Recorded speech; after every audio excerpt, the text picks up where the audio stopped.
దయచేసి మిత్రులకు ఒక విన్నపం, దయచేసి అందరూ అందరూ సహకరించాలి. కాంప్రమైజ్ కావచ్చండి. 10 మందికి మానవాహారం, దాని ముఖ్య ఉద్దేశమే అది.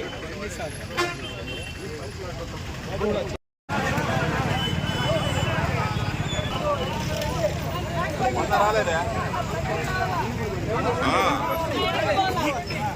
దయచేసి ఎన్నికపోవాలి.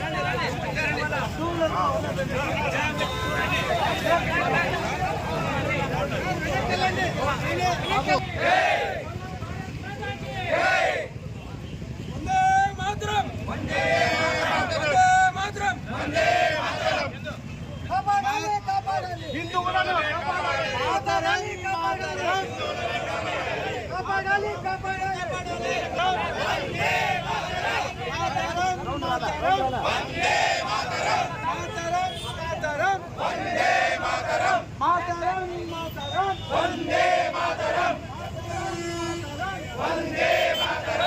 పాకిస్తాన్ ఉగ్రవాదులను ఉగ్రవాదులను ఉగ్రవాదులను ఉగ్రవాదులను ఉగ్రవాదులను ఉగ్రవాదులను ఉగ్రవాదులను ఉగ్రవాదులను ఉగ్రవాదులను ఉగ్రవాదులను ఉగ్రవాదులను భారత్ మాతా కి భారత్ మాతా కి భారత్ మాతా కి పాకిస్తాన్ ముస్లింలను చంపేయాలి, పాకిస్తాన్ ముస్లింలను చంపేయాలి. భారత్ మాతా కి పాకిస్తాన్ డౌన్ డౌన్ పాకిస్తాన్.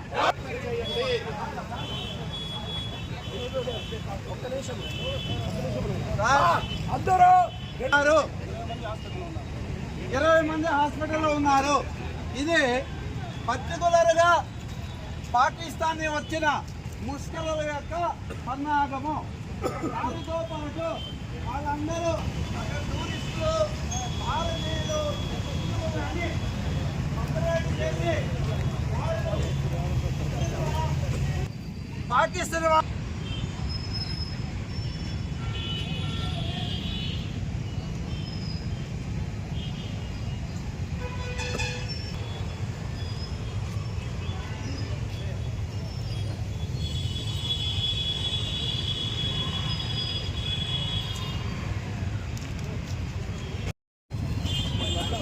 ఈరోజు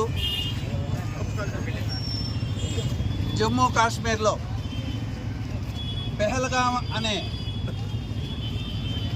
మన పార్కులో ఎంతోమంది టూరిస్టులు యాత్రకు పోయారు. ఫారినర్స్ ఉన్నారు, భారతీయులు ఉన్నారు, హిందువులు ఉన్నారు. వారిని పాకిస్తాన్ నుంచి టెర్రరిస్టులను తయారు చేసి లోకల్గా ఉండే వాళ్ళ సహాయ సహకారాలు తీసుకొని మిలిటరీ డ్రెస్ వేసుకొని వాళ్ళ మీద అటాక్ చేసినారు. అటాక్ చేసే విధానం కూడా ఎంత నీచంగా హీనంగా ఉంది అంటే ఆ టూరిస్టులు పురుషుల దగ్గరికి పోయి వాళ్ళ ప్యాంటు ఇప్పమని చెప్పి వాడు హిందువా ముస్లిమా అని చూసి వాడు హిందువు అయితే అక్కడికక్కడ కాల్చేశారు. ఈ యొక్క టూరిస్టులు మన హిందువులు అక్కడికి పోయిన వాళ్ళు మిలిటరీ డ్రెస్లో వచ్చిన వాళ్ళు మిలిటరీ వాళ్ళే ఉంటారనే ఒక నమ్మకంతో వాళ్ళు అడిగిన దానికంతా సమాధానం చెప్పారు. వాళ్ళ ప్యాంట్ ఇప్పమంటే ఇప్పారు. ఎందుకంటే మిలిటరీ వాళ్ళ చెకింగ్ డిఫరెంట్గా ఉంటుంది, ఇలాంటివి ఉండదు. అయినా కానీ మిలిటరీ ఆదేశాలు పాటించడం ప్రతి ఒక్క భారతీయుడి ప్రథమ కర్తవ్యం. దీన్ని దృష్టిలో ఉంచుకొని వాళ్ళు సహకరించినందుకు వాళ్ళు పర్టికులర్గా ముస్లింని పక్కకు తోసేసి హిందువులు మాత్రమే చంపినారు. ఇది క్షమించరానటువంటి నేరం, ఘోరం. మన ప్రధాని మోదీ గారిని సభాముఖంగా కోరేది ఒకటే, అయ్యా ఎవరైతే టెర్రరిజం ప్రేరేపిస్తారో సహాయ సహకారాలు అందిస్తారో వాళ్ళని స్పాట్లోనే చంపేయాలి. మర్యాద లేదు, ఎంక్వైరీ చేస్తాం, ఏదో కనుక్కుందాం, ఇంకేదో విషయం వస్తుంది అనేది దయచేసి ఆలోచించద్దండి. ఎంతవరకు వీలైతే అంతవరకు చంపేయండి, నష్టం లేదు. వాళ్ళు పాకిస్తాన్ వాళ్ళు కానీ భారతీయులు కానీ టెర్రరిస్ట్ అంటే టెర్రరిస్టే. వాళ్ళ అరాచక శక్తులు, సమాజానికి చీడ పురుగులు.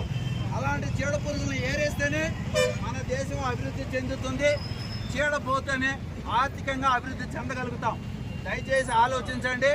మనం అందరం దయచేసి ప్రతి ఒక్క భారతీయుడు, నికార్సైన భారతీయుడు ఈ సెక్యులర్ అనే ముసుగు వేసి మనల్ని ఇబ్బంది పెడుతుంది పాత గవర్నమెంట్, కాంగ్రెస్ గవర్నమెంట్.